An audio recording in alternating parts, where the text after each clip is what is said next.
There are limitations to some of these modalities that we use to evaluate for disease activity monitoring. So for example, colonoscopy does require preparation, time away from work or school, along with usually sedation and medication required for that.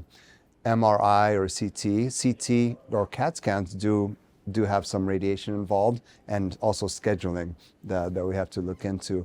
MRI, although there's no radiation associated with that, it is still something we would need to schedule with radiology department and potentially have a wait for that.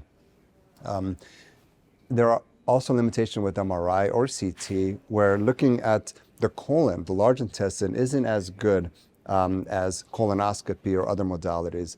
And the other modalities that would potentially help with this is one that we're currently doing at MedStar Georgetown is at bedside intestinal ultrasound. So what that entails is actually taking a probe, just like you would for some folks at the OB-GYN office, but it'll be in the abdomen with a probe, ultrasound probe, and in real time with no radiation during the clinic visit, actually be able to evaluate the colon and the end of the small intestine, the terminal ileum, for ulcerative colitis or Crohn's.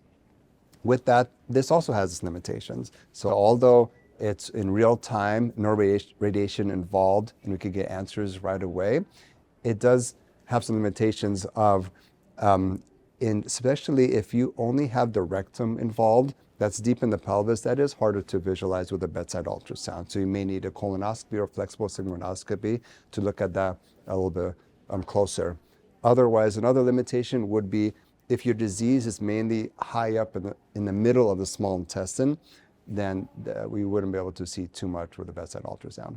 Yeah, another advantage of this is that there's no sedation involved. This is, again, real time in the clinic, just a part of your office visit, so no need to need a ride or feel groggy or anything like that after a sedative procedure.